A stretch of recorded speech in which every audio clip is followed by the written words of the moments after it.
El estrangulador de Boston. El estrangulador de Boston sigue en libertad. Verano de 1962. La ciudad de Boston vive conmocionada por la sucesión de una serie de macabros asesinatos sin precedentes. Los crímenes causaron gran sensación. Boston es una ciudad de puritanos y aquellos eran asesinatos cargados de morbosas y depravadas connotaciones sexuales. Durante los 2 años siguientes de dominio del terror se encontraron los cuerpos de hasta 11 mujeres estranguladas con sus propias medias y su ropa interior. Sabíamos que teníamos algo por las similitudes en el modo en que se habían cometido los asesinatos. Reconocimos la mano de un asesino en serie.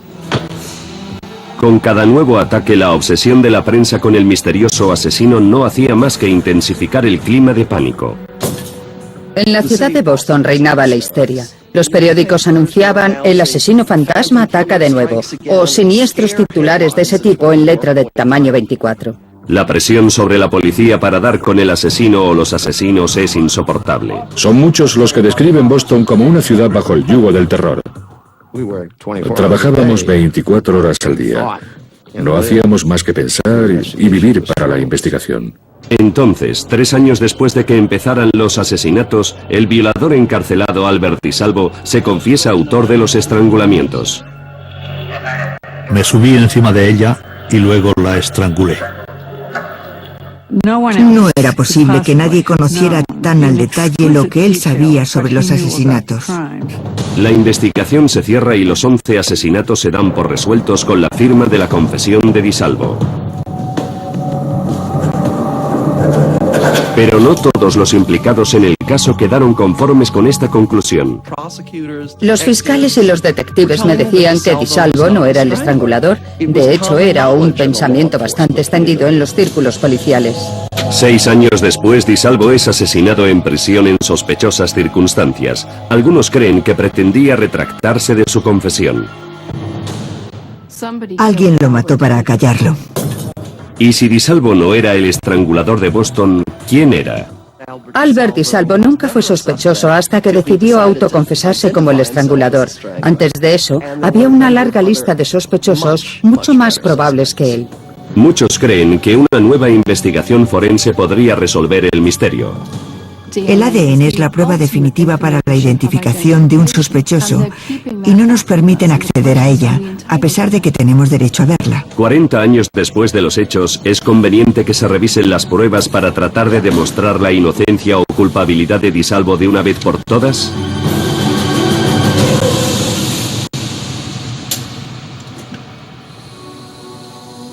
La primera en morir fue Anna Slesser, una mujer divorciada y de 55 años que vivía sola en un barrio detrás de la bahía de Boston. Por la escena del crimen, los investigadores supieron que Anna tenía un disco de ópera puesto en el tocadiscos y que se estaba bañando. Fue asesinada en algún momento del día 14 de junio de 1962. No hubo testigos que declararan haber visto a nadie sospechoso entrando en el edificio ni subiendo las escaleras hasta el 3er piso. Como con todos los estrangulamientos, no había señales de que la puerta hubiera sido forzada, ni los vecinos habían oído grito alguno. Anna debió de permitir amablemente que el asesino pasara a su casa. El cuerpo fue encontrado desnudo en el suelo, sobre un charco de sangre procedente de una enorme herida que tenía en la parte de atrás de la cabeza. La autopsia probó que el asesino había violado a la mujer con un objeto antes de estrangularla con el cinturón del albornoz hasta matarla. El adorno encontrado alrededor del cuello de Anna se convertiría en la tarjeta de visita del estrangulador de Boston. La oficina del fiscal general del estado sigue rechazando la solicitud de la familia de Mary Sullivan de desclasificación de las pruebas para llevar a cabo una investigación independiente, alegando que, dado que DiSalvo nunca fue condenado por un jurado, el caso sigue abierto y en activo. Tienen derecho a no revelar las pruebas, una sentencia confirmada por un fallo judicial. Bueno, ¿en qué sentido está abierto y en activo? ¿Cuántos detectives tienen asignados al caso? Pues ninguno. ¿Cómo pueden decir entonces que la investigación está abierta? Sharp está convencida de que la oficina del fiscal general tiene otros motivos para negarse a desclasificar las pruebas. El departamento de policía de Boston quedaría por los suelos si se demostrara que sabían que Albert no era el estrangulador. Nunca lo hubieran reconocido públicamente. Podría sugerir que las autoridades responsables del cumplimiento de la ley esconden información a la opinión general, que no dicen la verdad, que no se ha hecho justicia. Tal y como ahora están las cosas, los argumentos, tanto a favor como en contra de DiSalvo, están estancados. Mientras las pruebas físicas sigan sin examinarse, la foto no está completa. Si los resultados de las pruebas de ADN de Mary Sullivan sugirieran que DiSalvo puede no ser su asesino, se crearían aún más dudas respecto a la veracidad de la confesión de DiSalvo en cuanto a los estrangulamientos. Y si una sencilla prueba de ADN puede determinar definitivamente si DiSalvo es o no culpable, ¿por qué no revisar el caso entero?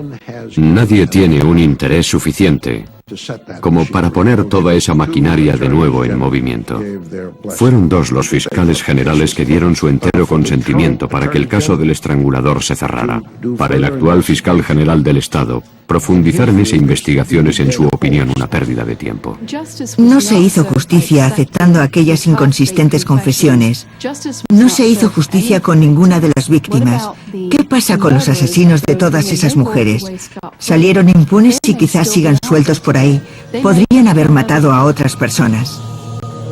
De todos los asesinatos que constituyen el misterioso caso del estrangulador, el más inquietante seguramente sea el del propio y autoproclamado estrangulador de Boston, cuya muerte hasta hoy no ha sido resuelta. Alguien mató a Albert para mantenerlo callado. Fue silenciado por algún motivo. ¿Quién mataría a DiSalvo y por qué? Me acuerdo que la estrangulé con las dos manos.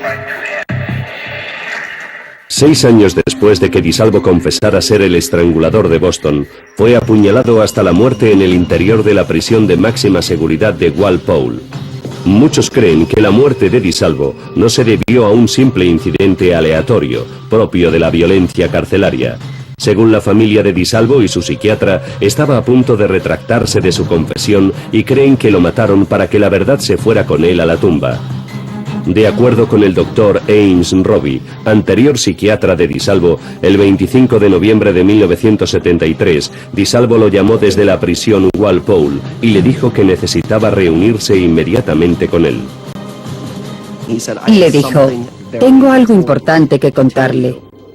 Y le adelantó que pensaba retractarse de su confesión. El doctor Robbie le dijo, de acuerdo, mañana mismo voy. Y a la mañana siguiente saltaba en los titulares la noticia de que DiSalvo había sido encontrado apuñalado en la cama en la cárcel de Walpole. Solo una semana antes de su muerte, DiSalvo había solicitado dormir en la enfermería de la cárcel porque temía por su vida.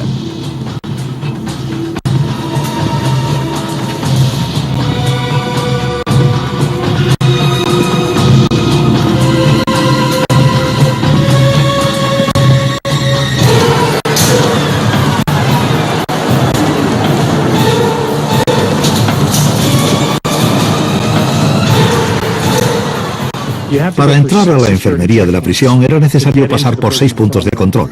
Su asesino llegó hasta allí con un cuchillo y la apuñaló muy de cerca y repetidamente en el corazón.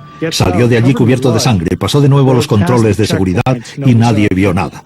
El asesino de DiSalvo nunca fue descubierto. El informe de la autopsia demostró que DiSalvo había recibido 16 puñaladas, pero su cuerpo no presentaba heridas que indicaran que había opuesto resistencia alguna. Según parece, no se defendió. Además, también revelaba restos de Valium en el pelo. La noche anterior, cuando llamó a su hermano, le dijo que había comido algo que no le había sentado bien, lo cual podría sugerir que lo habían drogado fuertemente para poder apuñalarlo. Los agentes de la prisión declararon que la muerte de Albert estaba relacionada con su implicación en una operación de drogas dentro de la cárcel. Lo asesinaron no en relación con los estrangulamientos, sino porque vendía droga a un precio muy competitivo dentro del centro. Las vendía muy baratas en comparación con el resto de traficantes, así que lo eliminaron. Pero la historia oficial no convence a todos. Albert le dice a Ames Robbie que va a tirar de la manta respecto a cómo acabó confesándose el estrangulador de Boston. Y a la mañana siguiente lo encuentran apuñalado en la celda. Parece mucha coincidencia, ¿no? Y la verdad es que yo no soy de las que creen en las coincidencias. Si hubo una trama para aniquilar a DiSalvo, la pregunta es quién estaba detrás de ella. Existen varias teorías. Las personas que hoy tienen interés en mantener a Albert de salvo, como el estrangulador de Boston, podrían ser sospechosos claros. He oído a mucha gente dentro y fuera de la prisión de Walpole afirmar que fue un asesinato contratado por alguien que tenía mucho que perder fuera. Lo que sí es cierto es que si se demostrara que DiSalvo no era el estrangulador, la reputación de muchos quedaría en entredicho. Evely Bailey se reserva sus dudas acerca de la supuesta llamada de DiSalvo al Dr. Robbie, el que fuera psiquiatra de la prisión. No hay pruebas que demuestren que dicha llamada se produjo. En opinión de muchos, Ames Robbie se cargó todo el caso, así que tengo ciertas dudas sobre si aquella llamada se produjo realmente o no. Pero aunque así fuera, Albert le dijo que se iba a retractar de haber dado una información que desde luego no podía haberse inventado. No nos puede hacer comulgar con ruedas de molino. Bailey cree que el verdadero motivo de DiSalvo para echarse atrás en su confesión fue su ego.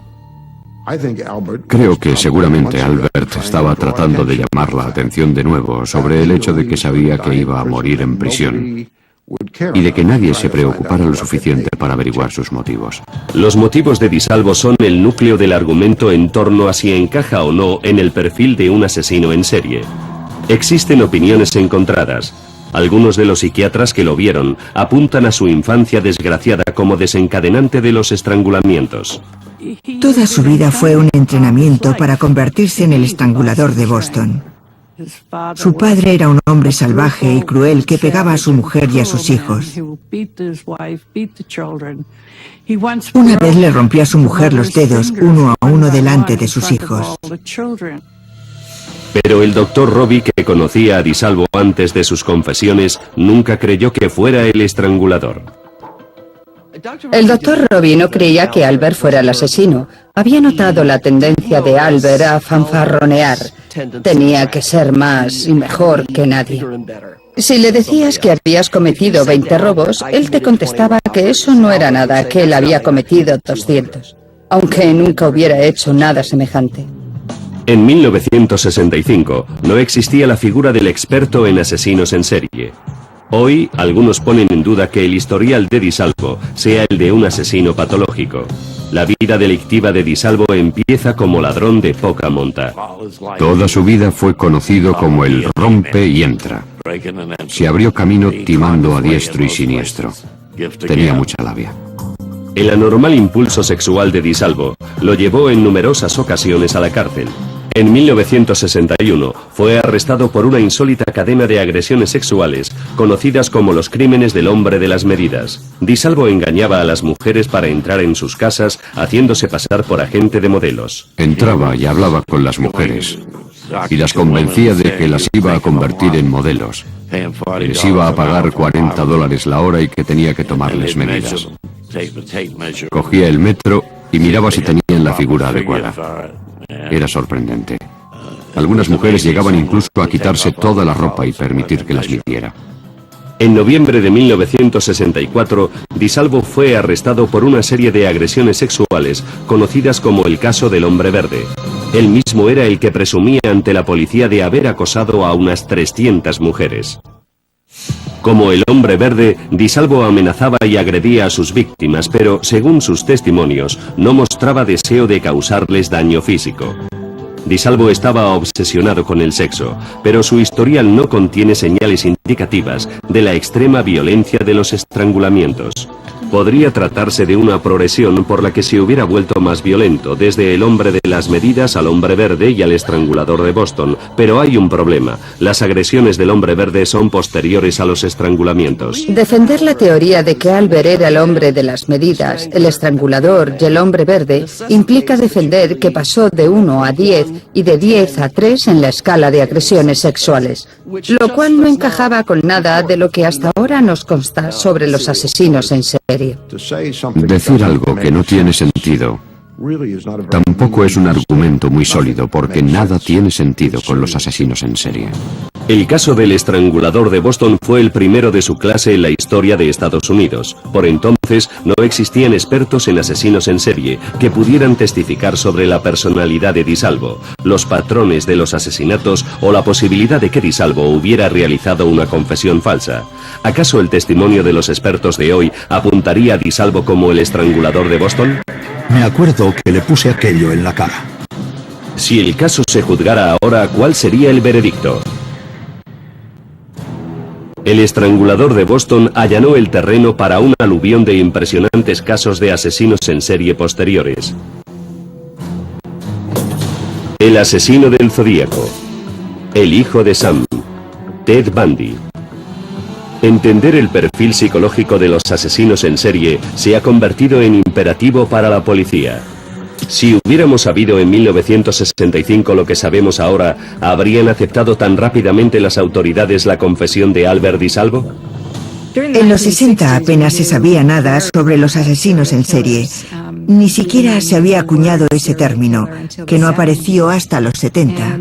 A la hora de abordar una investigación en este sentido, la policía estaba muy perdida respecto al procedimiento, a cómo perseguir a alguien que mata aleatoria y repetidamente, siguiendo un patrón, dejando firmas determinadas.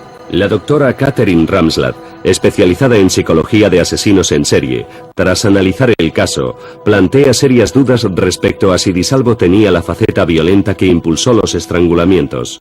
Dado lo que ahora sabemos acerca de cómo DiSalvo trataba a las mujeres que, por otro lado, sí acosaba, parece que mostraba amabilidad, servilismo e incluso arrepentimiento en algunas ocasiones. Y alguien así no se convierte de repente en un despiadado asesino y violador de mujeres para volver luego a comportarse gentilmente con otras. La hipótesis de Ramslat es que el estrangulador de Boston es una invención de la prensa, que no hay un único asesino.